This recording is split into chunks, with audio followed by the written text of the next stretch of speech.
How do we find the strength for activism? With the overwhelming multitude of wrongs and injustices in this world, where do we even start? How do we keep fighting when our efforts seem like a drop in the ocean? What do we do when we feel we have nothing left to give? Hi, it's Emily from Bite Size Vegan, and welcome to another Vegan Nugget. This video is going to be a little less formal than my educational videos, as I want to speak to a question I've been hearing a lot lately.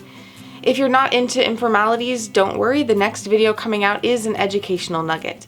While this video is geared towards vegans interested in animal activism, it can just as equally speak to non-vegans and vegans alike interested in any form of activism.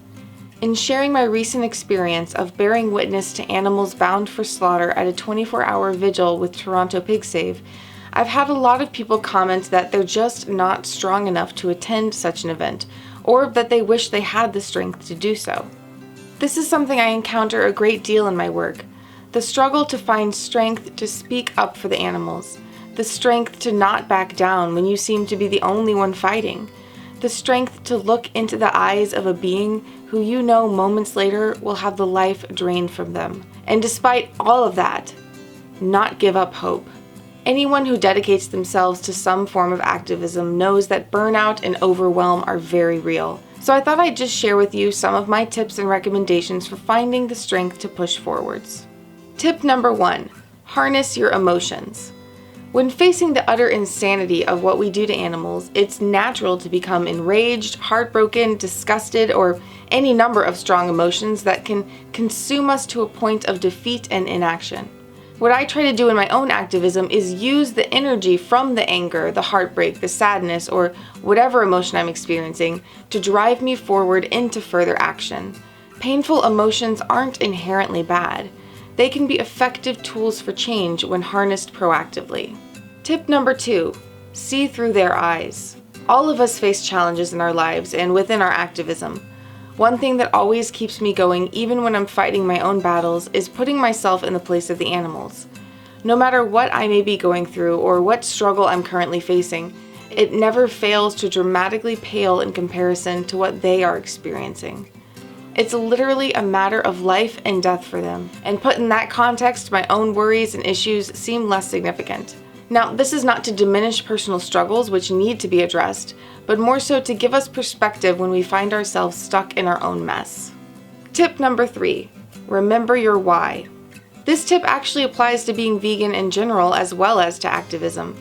When people tell me they're struggling to stay vegan, my number 1 recommendation is for them to write down why they want to be vegan and keep it on them at all times. It's so important for us to stay connected to why we've chosen this way of life, regardless of what that may be for us. This is where actions like the Toronto Pig Save vigils are so powerful. They literally forge that connection with the very beings who we are trying to save. Of course, your why may be something altogether different, but whatever it is, write it down or find a picture or a video that captures that emotion for you and keep it on hand when you need motivation. Tip number 4, acknowledge the victories. It can often seem like we're fighting a losing battle. For every person who gets it, another handful seem to arise with hateful comebacks. It's easy to get discouraged and give up entirely. Something I find essential and that I myself am not terribly good at is being sure to acknowledge the victories we do have. This is why I started keeping all of the testimonials and messages from people who have gone vegan from my videos.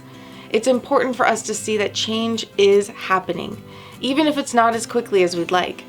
There are people listening, and sometimes you don't even know the seeds that you may have planted.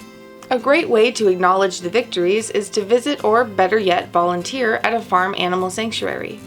Being around survivors of the animal products industry and seeing them living free is so heartwarming, and always drives me to fight for those not so fortunate. Plus, lending your time to help at these organizations is in and of itself a form of activism.